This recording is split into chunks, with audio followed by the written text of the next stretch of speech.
Sudah terlihat ya, Pak Sudah Hendro ya? kelihatan, Pak. Ya, Ya. ya baik. Ya, Bismillahirrahmanirrahim. Kemarin betul ada informasi dari Pak Dodik bahwa saya diminta untuk menyampaikan tentang wakaf produktif dan berwawasan lingkungan. Mungkin ini sharing saja ya bahwa Bapak yang baik. Jadi memang kalau bicara tentang wakaf, saya lihat kemarin Ustadz Henry Tanjung sudah luar biasa menyampaikan. Ada Ustadz Rafiq dari MUI. Mungkin giliran saya yang paling sederhana, mungkin Bapak-Bapak bicara tentang bagaimana pengelolaan wakaf produktif yang berwawasan lingkungan nih yang ada di Darut Tauhid. Insya Allah mudah-mudahan sharing ini menjadi sedikit inspirasi sebagaimana tadi disampaikan bahwa ada target pembebasan tanah ya Pak Hendro ya waktu itu. Ya, betul, Pak. Dan ini tadi luar biasa, beberapa pengalaman di kami juga, Masya Allah pembebasan tanah dari mulai 5 hektar, 10 hektar, baik itu di kita juga dan juga di luar juga menjadi sebuah sharing nanti bagaimana proses dari mulai pengelolaannya dan juga proses dari proses funding tentunya. Pertama ini bicara tentang sedikit pengenalan Pak. Ini ada sedikit gambar masjid-masjid. Setidaknya bahwa DT itu memang dimulai dengan masjid Pak. Jadi asal muasal itu dari masjid. Bahkan kita punya slogan dari masjid untuk Indonesia ceritanya. Jadi ada gambar yang lama ini di tahun 80-an, AA mulai ada pengajian antar mahasiswa dan niatnya memang diawali dengan pembangunan sebuah masjid dari situ. Kemudian mengalami beberapa perubahan nih masjid di Darut Tauhid ketika bicara tentang masjid untuk Indonesia. Sedikit pengenalan mungkin Pak di Darut Tauhid, alhamdulillah saya juga diamanahi sempat menangani di Lembaga Zakat Nasional. Itu hampir 13 tahun di sana di dunia perjakatan di Lembaga Milik Zakat Nasionalnya. Kemudian juga alhamdulillah saat ini dari mulai 2013 ya hampir 5-6 tahun diamanahi di Lembaga Wakaf. Sempat juga membidangi di bidang fundraising, penghimpunan, sempat juga membidangi di bidang komunikasi atau marketing komunikasi, bahkan di bidang digital, kehumasan, termasuk juga program. Alhamdulillah hampir 20 tahun di Darut Tauhid berkhidmat untuk umat dari mulai lembaga zakat sampai lembaga wakaf. Alhamdulillah. Sedikit perkenalan lah, mudah-mudahan bisa saling silaturahmi semakin kuat Pak. Nah, tadi disampaikan sedikit informasi tentang di Darut Tauhid itu bahwa memang kita diawali dengan sebuah masjid. Waktu itu hanya sekitar puluhan orang, tahun 80-an, AA mengumpulkan dari mahasiswa UPI yang ada di sini, kemudian mahasiswa-mahasiswa yang ada di sekitar di Geger Kalong waktu itu, kemudian berkembang Pak, dari mulai pengajian itu mendirikan sebuah masjid, dan memang awalnya juga sejak awal sudah mempraktikkan pola wakaf. Jadi sedikit demi sedikit dari jamaah yang ada, semangat untuk membuat sebuah masjid untuk dakwah awal. Dan sangat sederhana waktu itu. Kemudian berkembang dan masjid pun waktu itu kita nyatu dengan ada wartel, ada supermarket kecil-kecilan. Lantai duanya masjid, lantai satunya adalah supermarket, ada wartel waktu itu. Jadi memang kita diawali dengan sebuah masjid pelan-pelan sehingga produktif masjid itu bukan hanya sebagai sarana ibadah, sarana dakwah, tapi juga sisi ekonomi juga di masjid kita sudah lakukan waktu itu di tahun 80-90.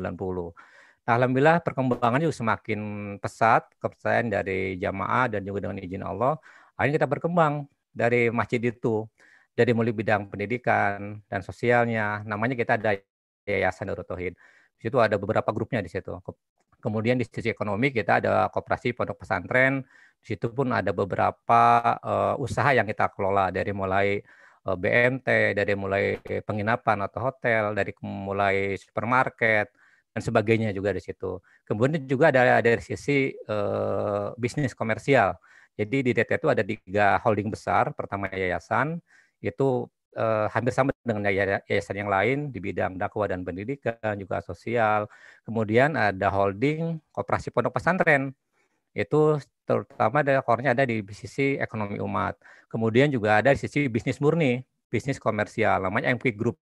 Di situ kita membuat beberapa perusahaan, ada TV, ada travel, ada digital, ada radio, dan rumah sakit juga ada di situ, ada pelatihan-pelatihan. Jadi secara umum saat ini memang Darut Tauhid yang dimulai dengan masjid yang begitu sangat sederhana, alhamdulillah sudah punya 3 holding, yayasan, koperasi pondok pesantren, dan juga perusahaan-perusahaan yang sifatnya bisnis di situ. Ini sebagai pandangan awal, Pak.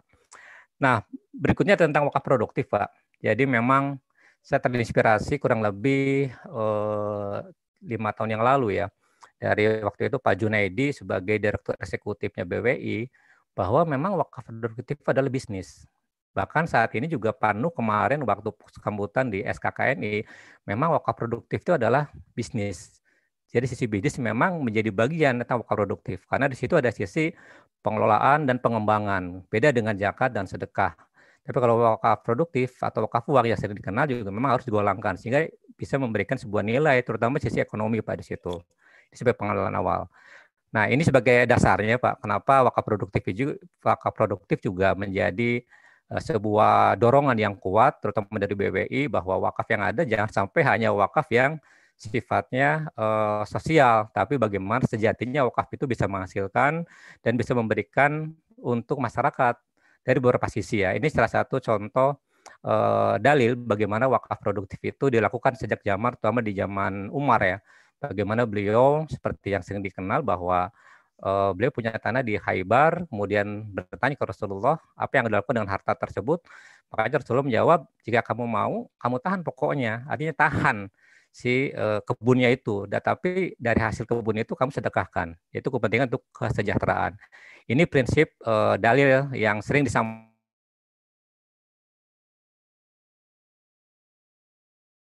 praktisi di dunia wakaf itu memang harus produktif sejatinya di situ. Selain juga dari pendapat-pendapat ulama mengatakan bahwa wakaf juga memang harus produktif. Itu yang pertama.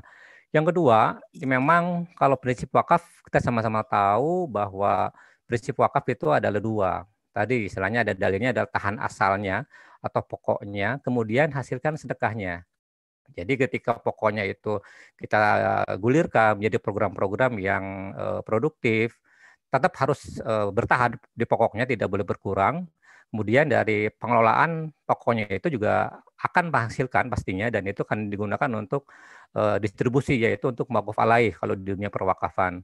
Kalau di zakat ada istilah 8 asnaf, tapi kalau di wakaf itu adalah istilahnya mauquf alaih, yang berhak menerima dari hasil wakaf. Ya, prinsip dua ini yang sering disampaikan bahwa wakaf itu adalah keabadian, pokoknya harus tetap. Yang kedua ada prinsip kemanfaatan. Berikutnya adalah unsur wakaf, sedikit pengenalan bahwa di wakaf itu memang dikenal dengan istilah ada wakif, ada benda wakaf. Kalau wakif orang yang berwakafnya, yang mewakafkan, benda wakafnya yang diwakafkan. Kemudian ada nadir sebagai pengelola, baik itu pengelola perorangan, badan hukum atau organisasi. Kemudian ada ikrar wakaf, ini menjadi bagian ketika wakif itu akan mewakafkan ke nadir pengelola. Harus ada ikrar wakaf.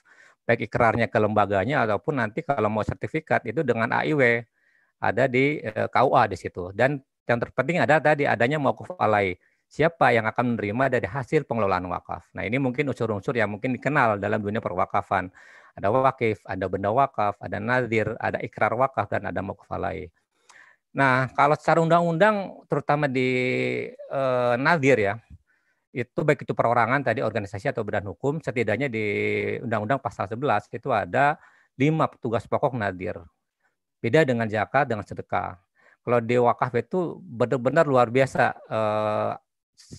pertanggungjawabannya, dari mulai menerima, menghimpun, pengelolaan secara administratif, kemudian pengelolaan keuangannya, belum lagi pengembangan. Sudah dikembangkan juga harus diawasi dan harus dilindungi harta benda wakafnya. Dan terakhir adalah harus tetap melaporkan ke BWI. Nah, ini secara undang-undang bahwa tugas seorang nadir, baik itu perorangan dan sebagainya juga harus dilakukan seperti ini. Kalau zakat kan hanya menerima, ibaratnya kemudian disalurkan. Dan juga sama, sedekah juga ketika menerima dan disalurkan. Tapi paling besar adalah di perwakafan. Karena ada istilah wakaf itu merubah peradaban, ya ini salah satunya bagaimana pola dari menghimpun, dikelola, dan juga dikembangkan dari aset yang ada. Nah, ini juga menjadi klasifikasi tentang benda wakaf, Pak. Jadi kalau di umum dikenal ada istilahnya wakaf yang tidak bergerak. Itu ada beberapa kategori memang, dari mulai tanah, bangunan, dan sebagainya. Kalau di kita juga banyak yang berwakaf, Pak, yang tidak bergerak ke Daurah Tauhid. Dari mulai apartemen, kemudian kendaraan, laptop, sepeda, motor, itu juga banyak yang kita terima. Dan tentunya mereka akarnya bukan tergantung akar yang kita sampaikan programnya. Misalnya ada yang berwakaf mobil Mercy, itu tahun kuno memang, tapi antik. Jadi beliau ketika kita meluncurkan ada program pembangunan masjid di 5 wilayah, beliau tidak berupa uang tunai, tapi punya Mercy diwakafkan, kemudian Mercy tersebut kita alihkan dengan cara dijual, dan hasilnya 100% untuk pembangunan masjid. Banyak di antara kita di situ. Yang kemudian yang kedua adalah harta bergerak atau benda bergerak yang diwakafkan. Ini sudah umum, ada uang dan sejenisnya, logam mulia dan sebagainya juga. Ini sudah sering dilakukan, bahkan dari MUI sendiri bahwa wakaf uang atau cash wakaf itu dibolehkan sifatnya insya Allah. Nah, bicara tentang wakaf produktif Pak di Darut Tauhid, mungkin sedikit sharing saja bahwa di Darut Tauhid juga secara istilah slogan ya atau tagline itu bahwa pengelolaan wakaf di Darut Tauhid sifatnya adalah makmur dan produktif. Kalau makmur cenderung bahwa aset wakaf yang dititipkan oleh jamaah itu yang bisa memberikan hasil manfaat yang sifatnya non finansial. Misalnya kita punya masjid, itu secara ekonomis secara langsung memang tidak menghasilkan, tapi bagaimana masjid dan aset wakaf itu, kemudian juga asrama tahfiz yang kita bangun, itu bisa dimanfaatkan untuk sebanyak-banyak orang dengan kegiatan-kegiatan sosial, dakwah, dan sebagainya. Itu yang pertama, konsep wakaf produktif di Darut Tauhid. Yang kedua adalah wakaf produktif. Sederhananya adalah aset-aset wakaf yang kami kelola, baik itu titipan berupa aset ataupun berupa tunai, itu bagaimana caranya kita kembangkan menjadi sebuah manfaat nilai ekonomi. Karena ketika kita masukkan nilai ekonomi, tentu ada hasil dan ini disalurkan untuk wakaf alai di situ. Jadi tagline kami adalah pengelolaan wakaf di Darut Tauhid itu adalah makmur dan produktif. Nah, kemudian bagaimana nih di Darut Tauhid kan banyak program Pak, banyak sekali, mulai dari sekolah, pembangunan sekolah, yang ini boarding dari mulai TK sampai dengan perguruan tinggi, tentunya perlu sarana fisik yang harus kita bangun untuk kebutuhan itu. Belum lagi program menghafal Quran dan sebagainya. Artinya di Darut Tauhid sangat banyak aset-aset wakaf yang sifatnya fisik harus dipenuhi di situ. Lalu bagaimana memenuhi kebutuhan itu yang begitu baik, yang begitu banyak? Contoh di tahun 2019 kita membutuhkan untuk pembangunan fisik baik itu masjid di beberapa provinsi ataupun sarana-sarana yang lain pendidikan, kita kurang lebih di 2019 membutuhkan 150 miliar satu tahun. Nah, tentunya juga ini perlu upaya kerja keras bagaimana untuk bisa memenuhi kebutuhan itu pembangunan untuk aset wakaf. Karena memang di Darut Tauhid ini hampir seluruh aset tanah itu adalah tanah wakaf. Nah, pertama, ketika kita mau membangun aset wakaf itu, tentunya ini sudah umum, pasti dibiayai dari penghimpunan dana. Istilah ada proses marketing di situ. Tapi kalau kita ngobrol-ngobrol di teman-teman antara lembaga wakaf, kalau membangun sebuah program atau produk wakaf, akan sangat berat ketika hanya mengandalkan sisi fundraising, Pak. Betul, ketika mengandalkan sisi penghimpunan. Ini prosesnya sangat luar biasa, butuh effort yang kuat di situ. Tapi tetap kita lakukan, baik itu penghimpunan sifatnya program per program ataupun program yang kolektif di situ. Yang kedua adalah dari mana membangun sarana wakaf yang begitu besar, kita dengan pola istilahnya namanya BOT, Pak. Jadi bangunan-bangunan aset yang akan kita bangun itu bukan hanya mengandalkan dari dana penghimpunan. Karena tadi terlalu berat kalau kita hanya mengandalkan dari dana penghimpunan masyarakat. Sedangkan kebutuhan waktu itu 150 miliar dalam satu tahun. Dan harus terpenuhi dan harus terbangun Pak bersamaan, tidak satu-satu. Jadi pola yang kedua adalah kita pola BOT. Jadi kita mencari investor untuk membangun sebuah program kita. Misalnya kita membangun kemarin waktu itu adalah Geraha Darut Tarbiyah. Itu kurang lebih butuh dana sekitar 8 miliar atau 9 miliar. Nah, kita cari investor. Nah, kita tawarkan kepada investor itu dengan pola BOT. Nah, mereka akan membiayai bangunan itu dengan dana dari investor. Dalam kurun waktu sekian tahun, mereka akan kelola si aset itu. Kemudian setelah selesai perjanjian dengan kita, Nadir, itu seluruh aset diserahkan menjadi aset wakaf. Nah, barulah kita menerima hasil pengelolaannya sempurna di situ, Mbak. Ya. Kalau di awal-awal mungkin perjanjian misalnya investor itu membangun aset wakaf kurang lebih senilai sekian miliar, perjanjian misalnya 20 tahun. Nah, selama 20 tahun itu dikelola oleh investor. Nadir belum menerima secara utuh hasil dari bangunan yang dibangun oleh investor itu. Tapi ketika 20 tahun selesai, nah baru seluruh aset itu diserahkan menjadi wakaf. Nah, hasil pengelolaannya 100% untuk Nadir di situ, Pak. Itu pola yang kedua. Yang ketiga, pola ketika kita mengembangkan aset wakaf dengan program-program yang begitu banyak, kita pun ada sisi yayasan, ada dana surplus non-wakaf. Jadi yayasan ini dengan berbagai sisi bisnisnya, itu pasti menghasilkan finansial yang statusnya bukan dana zakat, bukan infak, bukan dana wakaf, tapi dana dari surplus usaha. Nah, itu pun akhirnya digunakan untuk pengembangan program-program yang kita bangun di tahun itu, seperti itu. Nah, yang keempat adalah kita juga pinjam dari dana pinjaman. kita juga tidak menafikan bahwa ketika kita membutuhkan begitu banyak dana, pasti butuh beberapa celah untuk bisa mengimplementasikan bangunan itu. Salah satunya adalah kita dana pinjaman, baik pinjaman dari perbankan kita juga, ataupun pinjaman dari relasi-relasi kita di situ. Contoh kemarin kita pinjam ke perbankan dengan jaminan adalah hanya cash flow, Pak. Jadi memang kan aset wakaf sekarang itu ketika itu sertifikat wakaf tidak bisa dijaminkan. Perbankan tidak mau menerima tuh, Pak. Kalau kita mau meminjam ke perbankan untuk wakaf. Jadi kita menggunakan sisi cash flow dan juga trust dari perbankan untuk kita pinjam dananya untuk membangun aset wakaf. Nah, nanti polanya juga ketika aset wakaf itu dibiayai oleh perbankan, tentunya ada cicilan. Dan di mana cicilan itu dibayar? Nah, bangunan ini kita sewakan kepada user gitu, pengguna bangunan itu. Nah, user ini dia akan mencicil selama sekian tahun untuk mengembalikan dana pinjaman. Ketika sudah selesai, baru itu hasilnya akan diserahkan seluruhnya kepada nadir. Nah, minimal 4 poin ini yang kita lakukan ketika kita membangun begitu besar rencana pengembangan aset wakaf yang kita lakukan, Pak. Karena tadi kalau kita hanya mengandalkan penghimpunan dana dari jamaah, dari masyarakat, ini butuh waktu yang luar biasa. Makanya kita membuat pola-pola 2, 3, dan 4. Kalau istilah meminjamnya dari BI bahwa ini adalah beberapa model bagaimana kita model untuk pengelolaan aset wakaf produktif di situ. Nah, 4 poin ini yang menjadi ikhtiar kita bagaimana untuk memenuhi kebutuhan pembangunan dengan berbagai ragamnya di Darut Tauhid. Nah, kemudian adalah ini contoh, Pak. Jadi tadi aset wakaf yang ada di Darut Tauhid itu kita dipolakan, Pak. Jadi karena hampir semua di Geger Kalong ini kan semua aset wakaf dan hampir 90% sudah sertifikat wakaf dan sisanya masih dalam proses. Nah, ketika itu dibangun di atas wakaf, kita tadi produktifkan, Pak. Nah, ini pola yang pertama yang ada di Darut Tauhid. Ini gambar kalau mungkin Prodik masih ingat, Pak, waktu masuk ke area sini itu kiri kanan ya itu pertokoan, kiri kanan ada ATM dan sebagainya. Ini contoh bagaimana ngelola aset wakaf di lahan kita. Pertama dengan pola sewa.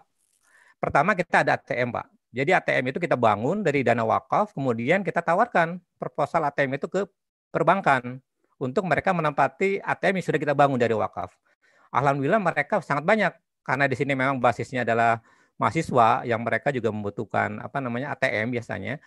Kadang-kadang satu bank itu sampai 2-3 ATM. Dan itu cukup lumayan bergening di tanah wakaf. Nah, itu juga banyak, kurang lebih dari ATM saja kita setahun lebih dari 100 juta, Pak, di situ.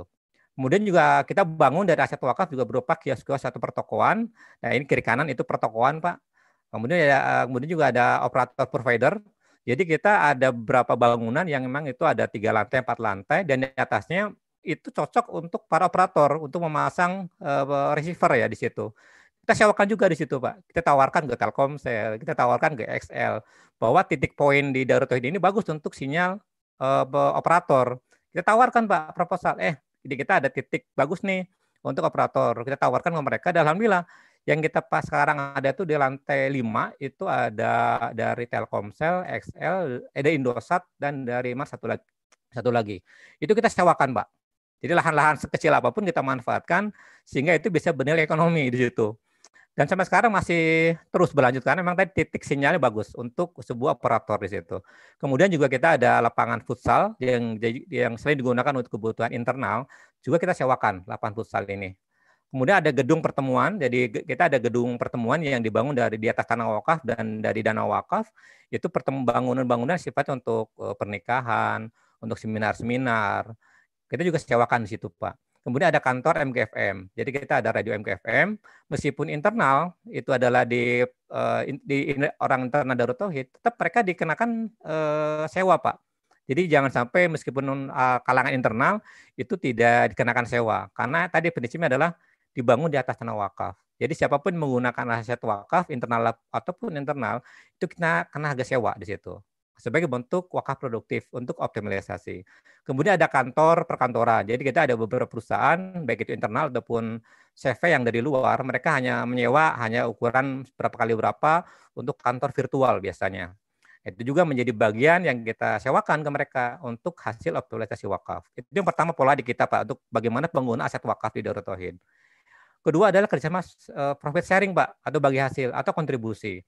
Jadi selain tadi yang sewa, kita juga punya penginapan kotej, namanya Darujana. Itu kita penginapan dibangun di atas tanah wakaf, dibangun kerjasama dengan koperasi kita sendiri. Jadi tanahnya tanah aset wakaf, sudah sertifikat wakaf, bangunan penginapannya itu kita bangun kerjasama pola investor dengan koperasi pondok pesantren yang kita sendiri. Nah nanti tiap tahun itu mereka sewa, bukan sewa maaf, bagi hasil ke kita Pak, dari hasil pengelolaan cottage-nya, penginapannya. Kemudian juga ada supermarket juga itu dibangun dari aset wakaf, dari wakaf sendiri, dan mereka pun meskipun internal, mereka sewa setiap tahun bagi hasil ke kita. Yang kedua kita punya kebun, punya juga perikanan, dan kita kebun aset wakaf juga kita bagi hasil dengan para petani di sana, mereka yang kelola, kemudian hasilnya kita bagi dengan para petani, karena itu adalah tanah wakaf. Begitupun perikanan. Kita juga ada klinik di situ, klinik juga sama Pak, meskipun internal, karena menempati posisi tanah wakaf, kita bangun semacam ruangan untuk klinik, mereka juga kontribusi akhirnya tetap untuk, karena ini adalah aset wakaf. Berikutnya juga di atas wakaf juga bagi hasil atau kontribusi kita bangun asrama, kelas, karena mereka user dibangun dari kita, mereka user dari tanah wakaf itu sendiri, meskipun internal sekolah mereka memberikan bagi hasil ke kita atau kontribusi. Ada dari mulai TK, SMP, SMK, SMA sampai ke perguruan tinggi. Nah ini yang pola-polanya adalah bagi hasil atau kontribusi.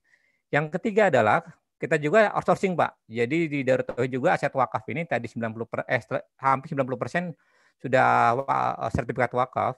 Kita juga punya lahan dan itu ada memang yang bisa kita kelola sendiri atau yang kita tidak atau belum kita kelola sendiri.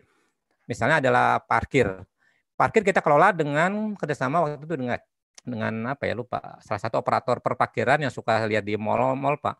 Kita kerjasama dengan mereka bahwa ini kita punya lahan parkir nih yang begitu luas. Kemudian mereka kelola kerapian parkirnya, kemudian pengelolaannya, manajemennya. Awal-awal kita belajar, mereka kelola, kita sharing di situ.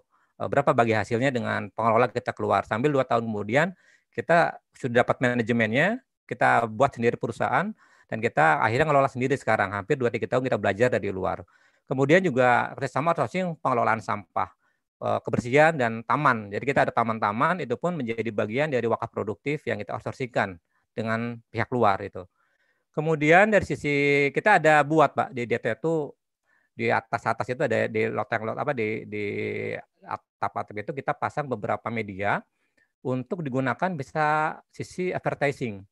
Jadi perusahaan-perusahaan perbankan ataupun manapun yang akan memasang iklan baik itu berupa spanduk, billboard dan sebagainya, kita silakan mereka untuk menepati space itu karena kekuatan kita adalah banyak jamaah yang datang ke Darut Tauhid dari beberapa wilayah, banyak orang yang datang sehingga para perusahaan tertarik untuk memasang media-media advertising mereka. Jadi kita buat Pak satu space ukuran berapa, ini harganya berapa, kita tawarkan di atas tanah wakaf dan itu pasti menghasilkan. Dan ini bagian bagaimana aset wakaf yang ada di DT juga kita maksimalkan di situ. Berikutnya adalah, nah ini Pak, selain wakaf-wakaf yang tadi, kita juga punya wakaf pertanian Pak. Yang tadi kan nyambung berwawasan pertanian. Ini contohnya, jadi kita ada namanya wakaf farm, itu sentra pemberdayaan pertanian, perkebunan, dan peternakan di situ. Ini contoh-contohnya. Nah ini Pak, pertama kita, ini gambar asli Pak, sebagian, yang real di lapangan ya.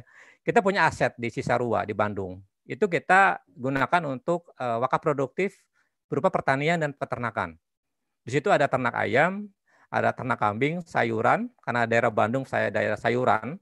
Kemudian ada wisata petik sayur, jadi kita nanti menghadirkan undangan-undangan para wisata dari luar kota ataupun dalam kota, mereka bisa datang ke sini menikmati alam, dan itu plus wakaf, dan bisa nyetik sayur sendiri di situ, bisa panen Pak di situ. Kemudian ada camping ground, kita menyediakan juga lahan-lahan di aset wakaf ini, kita buat secara bertahap dari mulai ada camping ground, ada wisata petik, ada sayuran. Kita buat bagaimana aset ini produktif. Di situ juga kita bangun masjid, Pak. Jadi ada masjidnya ada, wajib. Lahan sekitarnya untuk asrama dan juga ada lahan pertaniannya. Nah itu, ini di Cisarua. Ini sudah berjalan kurang lebih hampir 10 tahun, Pak. Aset wakaf yang ada di Jungle. Dan itu aset wakaf murni. Dan kita kelola untuk pertanian dan peternakan. Dan ini kerjasama dengan wilayah setempat, dengan para petani, dan juga karena berdekatan dengan perhutani, kita juga kerjasama dengan perhutani, Pak, untuk aset wakaf ini. Dan itu menghasilkan cukup besar, Pak, per tahun di situ. Kemudian adalah ini program sawah. Kita pun ada program aset wakaf sawah, Pak. Jadi contohnya yang ada di Sukabumi dan Ciparai. Itu ada berwakaf sawah, kemudian kita kelola kerjasama dengan masyarakat sekitar, dan alhamdulillah menghasilkan, dan ini sebagian juga untuk kesejahteraan di masyarakat sekitar di daerah Ciparai dan di Sukabumi, Pak. Jadi hasilnya adalah kita gunakan untuk kebutuhan santri, karena kebutuhan santri juga di daerah sangat luar biasa, kebutuhan makan ini terutama beras. Jadi sebagian untuk kebutuhan kita, sebagian juga untuk kita program pemberdayaan dengan masyarakat sekitar di sana. Kemudian juga ada aset wakaf eko, Pak. Jadi ini yang sering digemborkan oleh AA di beberapa bulan ini, 2 bulan ini. Jadi kita kemarin ada pembebasan lahan kurang lebih 4,4 hektar di Eko 2 baru. Dan ini Masya Allah luar biasa, berbagi hikmah bahwa waktu itu ketika kita mau membebaskan tanah ini, kita dibatasi dengan waktu dari pemilik, Pak. Jadi boleh Darut Tauhid membeli tanah 4,4 hektar ini dengan nilai kalau tidak salah waktu itu pembebasan sekitar 17 miliar kalau tidak salah, harus ada dalam jangka waktu sekian 2 bulan kalau tidak salah, dan harus terlunasi, kalau tidak ya bukan milik Darut Tauhid. Karena kita akan membangun di situ adalah pesantren besar. Waktu itu pesantren muslimah, jadi nanti para muslimah kita akan bangun sarana untuk belajar, ada masjidnya, ada asramanya, ada macam-macam di situ. Alhamdulillah dengan izin Allah kita berupaya 2 bulan itu kita mencapai target 18 miliar, Pak. Jadi terlunasi 2 bulan untuk target 18 miliar. Itu Masya Allah luar biasa pertolongan Allah. Bagaimana proses perjuangan fundingnya, bagaimana proses untuk menutupi 17 miliar selama 2 bulan. Tapi alhamdulillah sekarang menjadi hak milik kita, dan kemarin sudah mulai pelan-pelan peta untuk masjidnya kita rancang. Kemudian sekarang masih digunakan untuk camping ground. Ada fotonya di situ. Jadi siapapun yang mau menyewa sebelum ini dibangun, kita bisa camping di situ. Kemudian ada sayuran. Nah ini A sedang keliling ke beberapa lokasi di Eko 2 ini. Kemudian ada sayuran. Ini sudah tanamin, Pak, sekarang. Jadi selain sebelum kita bangun menjadi sebuah pesantren 2, eko pesantren, kita coba dari saat ini adalah untuk sayuran dulu dengan para petani, camping ground, dan juga sisi yang lainnya di situ, Pak.